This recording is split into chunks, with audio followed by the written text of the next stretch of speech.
250 കോടി രൂപ അന്തർദേശീയ കമ്പോളത്തിൽ നിന്ന് കേന്ദ്ര സർക്കാരിന് അനുമതിയില്ലാതെ വായ്പയെടുത്തു.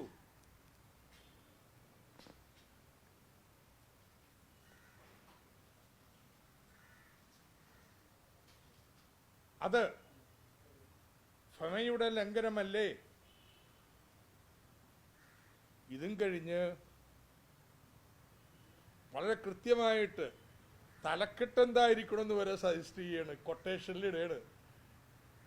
KIIFB also under ED radar. Message ഞാൻ കാണിച്ചു തരാം, നിങ്ങൾക്ക് ഷൂട്ട് ചെയ്യാവുന്നതാണ്. നിങ്ങളുടെ സ്ഥാപനത്തിൽ തന്നെ മെസ്സേജ് വന്ന് കാണും വാട്സപ്പ്. അപ്പോ EDയുടെ പണി ഇതിപ്പോ ഇതാണ്. സർക്കാരിനെതിരെ ഉപജാപം നടത്താം, വ്യാജ വാർത്തകൾ സൃഷ്ടിക്കാം. ഒരു കാര്യമേ പറയാനുള്ളൂ, ഈ റാഡാറും പിടിച്ചിട്ട് ഇവിടെ കറങ്ങി തിരിയണ്ട കേട്ടോ, നടന്ന് കാല് കിഴക്കേ.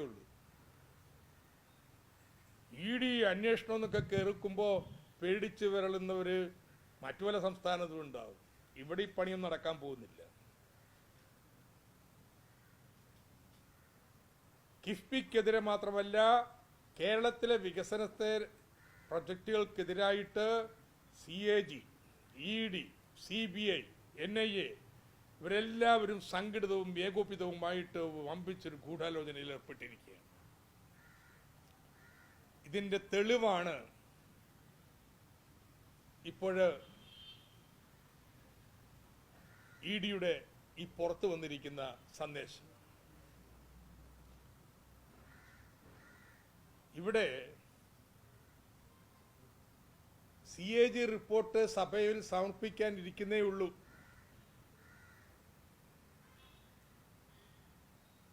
അത് നാളെ നിയമസഭയിൽ സമർപ്പിക്കുന്നതിന് വേണ്ടിയിട്ട് ഗവർണറിലേക്ക് നാളത്തെ പ്രവൃത്തി ദിവസമായിരിക്കും അയച്ചു കൊടുക്കുക.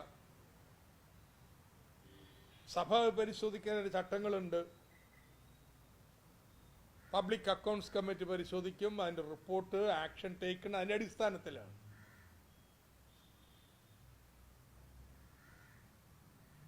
അതിന്ന് ഞാൻ മാറി പൊതുമണ്ഡലത്തിൽ CAG റിപ്പോർട്ട് ചർച്ചയാക്കി എന്നുള്ളത് ഞാൻ നടത്തിയ അവകാശ ലംഘനമായിട്ട് പ്രതിപക്ഷത്തിന് നോട്ടീസ് വിട്ടു. അതിനോട് എന്നോട് വിശദീകരണം ആവശ്യപ്പെട്ടിരിക്കുക. അപ്പോഴാണ്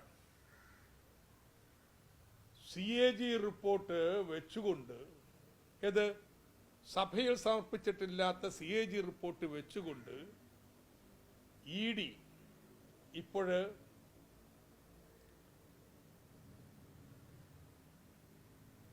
നടപടി എടുത്തിരിക്കുന്നത്. PSCയുടെ റിപ്പോർട്ടിന്റെ അടിസ്ഥാനത്തിലാണ് ആക്ഷൻ ടേക്കൺ എടുക്കേണ്ടത്. ED തന്നെ നടപടിയിലേക്ക് നീങ്ങിയിരിക്കുകയാണ്. ഇത് നിയമസഭയോടുള്ള അപഹേളനമാണ്, നിയമസഭയുടെ അവകാശ ലംഘനമാണ്. ഇതിനകം തന്നെ പല MLA-മാരും ഇതിനെതിരെ അവകാശ ലംഘന നോട്ടീസ് നൽകണം എന്ന് പറഞ്ഞ് ബന്ധപ്പെട്ട് കഴിഞ്ഞു. ഇത് ഗൗരവമായിട്ടുള്ള കളിയിലേക്ക് ഈ EDക്ക് കേരളത്തിൽ ഇവിടത്തെ നിയമസഭയുടെ ചട്ടങ്ങള്, അധികാരങ്ങള് ഒക്കെ വെല്ലുവിളിച്ച് ആറാടാൻ പറ്റുമെന്ന് കരുതണ്ട. പ്രതിപക്ഷ നേതാവ് അദ്ദേഹം ഇനി മൗനം വെടിയണം. അല്ല, നിങ്ങൾ തമ്മിൽ വല്ല ഏർപ്പാടുണ്ടാ കേരള സർക്കാരിനെ വീഴ്ത്താൻ? അതുകൊണ്ടാണോ ഈ മൗനം?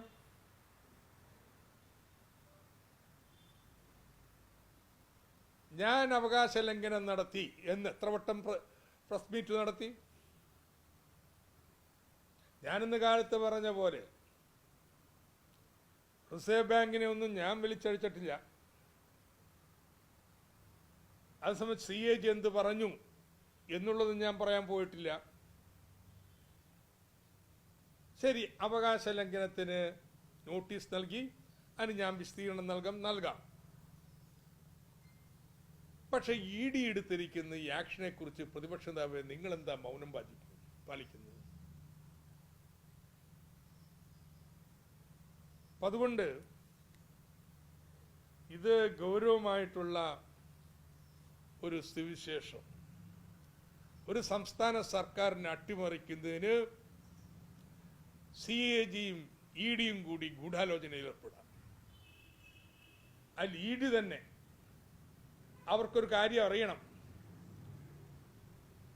വേറൊരു ഭരണഘടനാ സ്ഥാപനമാണ് RBIക്ക് കത്തെഴുതുന്നു, വിവരം മേടിക്കുന്നു. അങ്ങനെയല്ല, ഇത് മാധ്യമങ്ങൾക്ക് വാട്സാപ്പ് മെസ്സേജ് വഴി ചോർത്തിക്കൊടുത്ത് അതിന്റെ തലക്കെട്ട് പോലും എങ്ങനെ വേണമെന്ന് ഉപദേശിക്കുന്നതിലേക്ക് കാര്യങ്ങൾ എത്തിയിരിക്കുക. ഇത് അത്യന്തം പ്രതിഷേധാർഹമാണ്. സംസ്ഥാനത്തിന്റെ അധികാരത്തിന് മേലുള്ള ഈ കുതിരകയറ്റത്തെക്കുറിച്ച് എന്താണ് പ്രതിപക്ഷ നേതാവിന് പറയാനുള്ളത്? നിയമസഭയോടുള്ള അവഹേളനത്തെക്കുറിച്ച് എന്താണ് പ്രതിപക്ഷ നേതാവിന് പറയാനുള്ളത്? യെസ് ബിജു,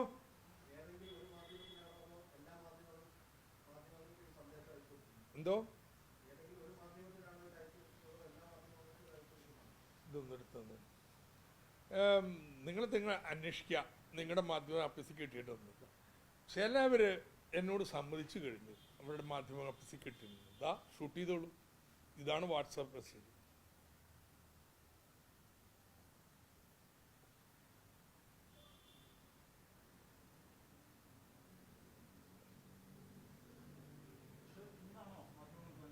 അതെ,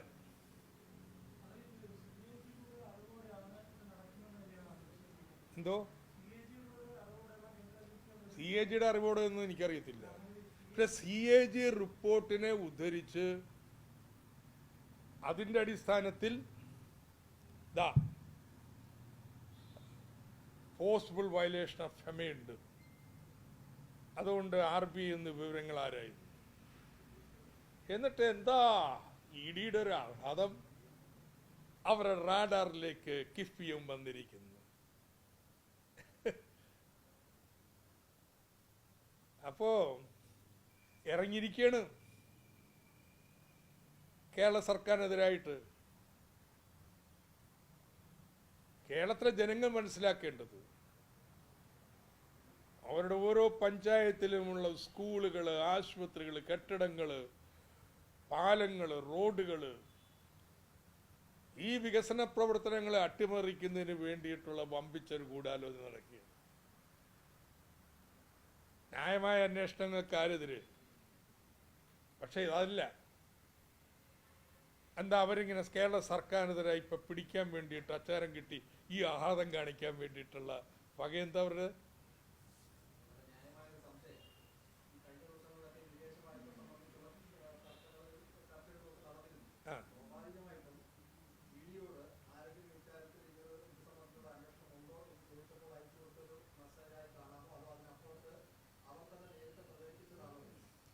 അങ്ങനെ ആരെങ്കിലും ചോദിച്ചു കാണും.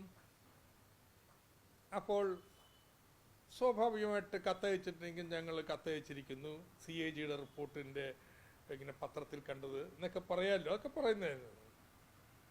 പക്ഷേ കിഫ്ബി ഓൾസോ അണ്ടർ ED റാഡാർ എന്ന് കൊട്ടേഷനിൽ എന്ത് വേണം നിങ്ങളുടെ വാർത്തയുടെ ഹെഡ്ലൈൻ എന്ന് കാണിക്കാൻ? അതൊരു അസാധാരണ നടപടിയല്ലേ എന്ന്. എന്തോ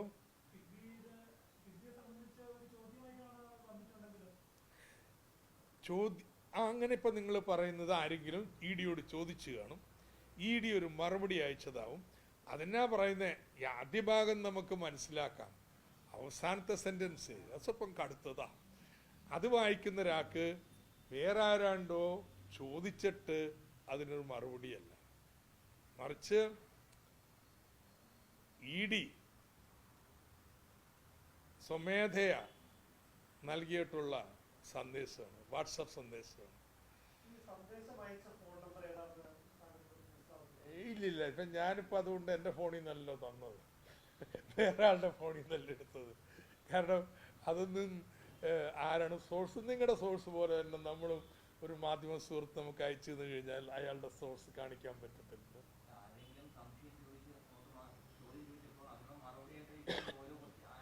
ആ മറുപടി കൊടുക്കുന്നത് ആള് അവസാനത്തെ ആ സെന്റൻസ് എഴുതത്തില്ല.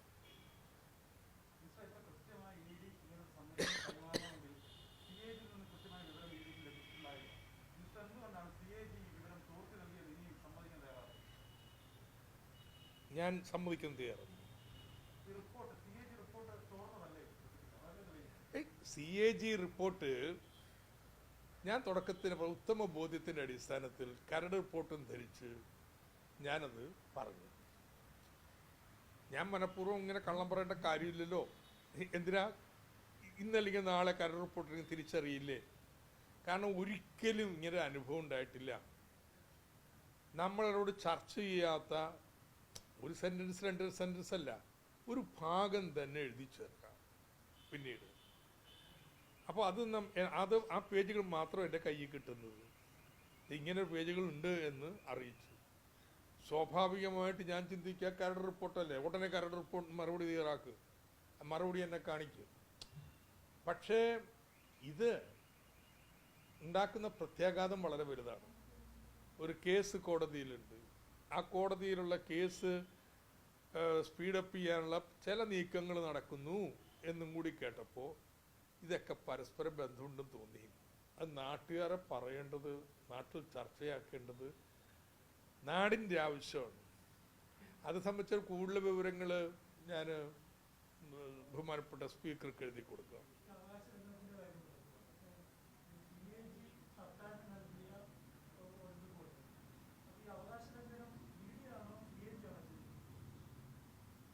ഇല്ല, സർക്കാരിന് നൽകിയിട്ടുള്ളത് ഇനി ഇഡിക്ക് എങ്ങനെ കിട്ടി? ED CAG ക്ലാരിഫിക്കേഷൻ മേടിച്ചോ? ഞാൻ എപ്പോഴും പൊതു വായ്പാ നിരോധനത്തെക്കുറിച്ചാണ് പറഞ്ഞത്. ഫെമ ആക്ടും കാര്യങ്ങളൊന്നും പറഞ്ഞു ഇനി എഴുതിക്കോളാം, എഴുതാൻ കുഴപ്പമൊന്നുമില്ല. അപ്പോൾ ഒരു പക്ഷെ ചോദിച്ചറിഞ്ഞ് കാണും, അല്ലെങ്കിൽ ഊഹിച്ച് കാണാം, ആയിക്കോട്ടെ. ഇതൊക്കെ വളരെ വിദ്വാന്മാരായതുകൊണ്ട് ചിലപ്പോൾ ഊഹിച്ചൊക്കെ മനസ്സിലാക്കാൻ പറ്റുന്ന കാര്യങ്ങളാണ്. പക്ഷേ അതിൻ്റെ അടിസ്ഥാനത്തിൽ നടപടിയിലേക്ക് പോവാ. CAG റിപ്പോർട്ടിൻ്റെ അടിസ്ഥാനത്തിൽ നടപടിയിലേക്ക് പോകണം. എങ്ങനെയാണ് അത്? നിയമസഭ നോക്കിയിട്ട് നിയമസഭ തീരുമാനിക്കേണ്ടത്, PSC തീരുമാനിക്കേണ്ടത് എന്ത് ആക്ഷൻ എടുക്കണമെന്ന്. ആക്ഷൻ എടുത്താൽ PSCക്ക് റിപ്പോർട്ട് ചെയ്യേണ്ടത്, EDക്കല്ല. EDക്കതിനുള്ള അവകാശമില്ല. അപ്പോ CAG റിപ്പോർട്ടിൻ്റെ അടിസ്ഥാനത്തിൽ ED ഇങ്ങനൊരു നടപടിയിലേക്ക് നീങ്ങിയിരിക്കുന്നത് സഭയുടെ അവകാശത്തിൻ്റെ മേലുള്ള കയ്യേറ്റം.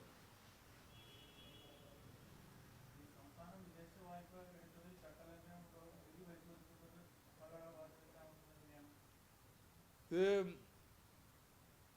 സംസ്ഥാനം വായ്പ എടുക്കണമെന്ന് പറയുമ്പോഴല്ലേ ഈ പറഞ്ഞ വായ്പയുടെ 10 പൈസ സംസ്ഥാന ബഡ്ജറ്റിലോ അക്കൗണ്ടിലോ ട്രഷറിയിലോ വന്നിട്ടുണ്ടാവും.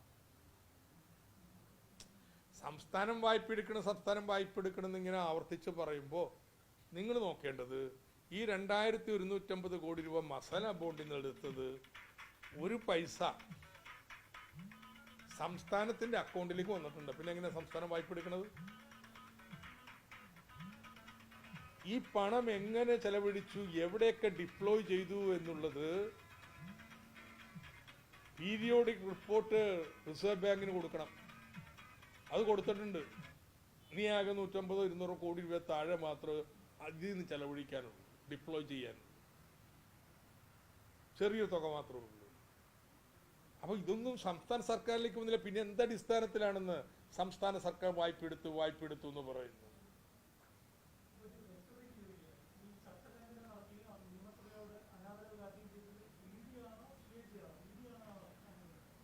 ഇതിപ്പോ ED ആണ്. ED ചെയ്തിരിക്കുന്നത് ഇതിന്റെ അടിസ്ഥാനത്തിൽ ആക്ഷൻ എടുക്കാൻ പോവുകയാണ്.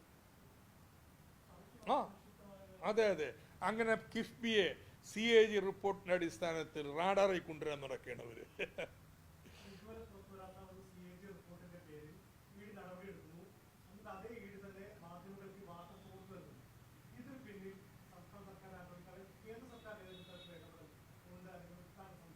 ഒരു സംശയമില്ല, കേന്ദ്ര ഏജൻസികൾ മുകളിൽ നിന്നുള്ള നിർദ്ദേശപ്രകാരം അല്ലാതെ പ്രവർത്തിക്കുന്നുണ്ടെന്ന് നിങ്ങൾ കരുതുന്നുണ്ടോ? അപ്പോൾ ഒരു സംസ്ഥാന സർക്കാരിനെതിരായിട്ട് കേന്ദ്ര സർക്കാർ ഈ ഏജൻസികളെ വെച്ച് കളിക്കുകയാണ്. അത് ഗുരുതരമായ രാഷ്ട്രീയ സ്ഥിതിവിശേഷം. ഞാനിന്ന് കാലത്ത് നിങ്ങളോട് സംസാരിക്കുമ്പോൾ എനിക്ക് മെസ്സേജ് കിട്ടിയിട്ടില്ല. പക്ഷേ നിങ്ങളിൽ പലരും ചോദിച്ച ചോദ്യം വളരെ കൃത്യമായിരുന്നു. CAG റിപ്പോർട്ടിൻ്റെ അടിസ്ഥാനത്തിൽ ഇങ്ങനെ ED നടപടിയെടുക്കുന്നു എന്ന് നിങ്ങൾ വീണ്ടും വീണ്ടും പലരും ചോദിച്ചു. ഞാനപ്പോൾ CAG റിപ്പോർട്ടിൻ്റെ അടിസ്ഥാനത്തിൽ നിന്നുള്ളത് അത്ര ഗൗരവത്തിൽ നൽകിയില്ല. നിങ്ങൾ അതുമായി ബന്ധപ്പെട്ട് വിശദീകരണം എന്നോട് ചോദിച്ചു. ഇത് CAGയുടെ റിപ്പോർട്ടിൻ്റെ അടിസ്ഥാനത്തിൽ ഇങ്ങനെ ചെയ്യാമോ എന്നൊക്കെ എന്നോട് ചോദിച്ചു. അപ്പോഴും ED ഇത് ഫ്ലോണ്ട് ചെയ്യും. എങ്ങനെ? ഞങ്ങളുടെ വലിയൊരു കഴിവ് ആയിട്ടത് നാട്ടുകാരുടെ മുന്നിൽ ഫ്ലോണ്ട് ചെയ്യും എന്ന് കരുതിയിട്ടില്ല. ഇന്ന് ഉച്ചയ്ക്ക് ഈ മെസ്സേജ് കിട്ടുമ്പോഴാണ് വാട്സാപ്പിൽ വന്ന് കിടക്കുകയായിരുന്നു. ഞാൻ കുറച്ച് നേരം മുമ്പാണ്, ഒരു 3:30 ആയപ്പോഴാണ് ഇത് കാണുന്നത്. അപ്പോൾ ഇത് അതീവ ഗുരുതരമായിട്ടുള്ള ഒരു സ്ഥിതിവിശേഷമാണ്. ഇതിനെതിരായിട്ട് നിയമപരമായ നടപടികൾ സ്വീകരിക്കും. ഇതിനെതിരായിട്ട് നിയമസഭയിൽ ഉള്ള നടപടികളിലേക്ക് നീങ്ങും. പക്ഷേ നിയമസഭയും ചോദിച്ചിരിക്കുകയാണ്. അപ്പം നമ്മൾ കാര്യങ്ങൾ സ്വല്പം തുറന്ന ഏറ്റുമുട്ടലിലേക്ക് പോയിണെന്ന് തന്നെ പറയും. 1 ഇഞ്ച് വഴങ്ങാൻ ഉദ്ദേശിക്കുന്നില്ല ഈ ഭീഷണികൾക്ക് മുന്നിൽ. അത്ര ഞാനിപ്പോൾ പറയുന്നത്.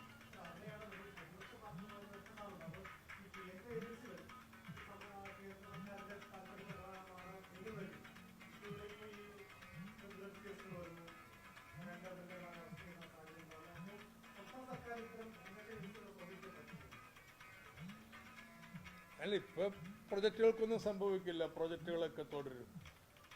കാരണം വെച്ച് കഴിഞ്ഞാൽ ചില ചോദിക്കാറില്ലേ, നിങ്ങൾ എന്തിനാണ് വായ്പ എടുത്ത് ചുരുങ്ങിയ പലിശക്ക് ബാങ്കിലിട്ടിരിക്കണമെന്ന് നിക്ഷേപം? അത് ഇങ്ങനെയൊക്കെ വന്നാലേ ഒരു പ്രശ്നം ഉണ്ടാവില്ല. നമ്മളെപ്പോഴും കുഷ്യം വെച്ചിട്ടുണ്ട്. കിഫ്ബിക്ക് പണമില്ലാതെ കിടക്കുന്ന പ്രശ്നം ഉണ്ടാവില്ല. അതുകൊണ്ട് ഒരു പ്രൊജക്റ്റും ഒരു മുടക്കവും വരാൻ പോണില്ല. ഒരു 10,000 കോടി രൂപ ബില്ലുകൾ കൊടുക്കാനുള്ള പണം കിഫ്ബി എപ്പോൾ വിളിച്ചാലും ഉണ്ട്. അതിനുള്ളിലൊക്കെ സെറ്റിൽ ചെയ്യാം.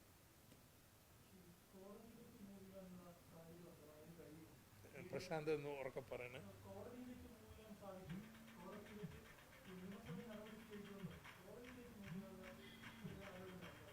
ഒക്കെ നിയമപരമായ കാര്യങ്ങൾ എനിക്കെല്ലാം അറിഞ്ഞുകൂടാ. സോ അതിൽ നമ്മൾ വളരെ പ്രധാനപ്പെട്ട വക്കീലന്മാരോട് തന്നെ അഭിപ്രായം ചോദിച്ചിരിക്കുകയാണ്. അപ്പോൾ അവരുടെ അഭിപ്രായങ്ങളെല്ലാം കിട്ടിയിട്ട് സർക്കാർ അത് സംബന്ധിച്ച് തീരുമാനമെടുക്കും. Yes, thank you very much.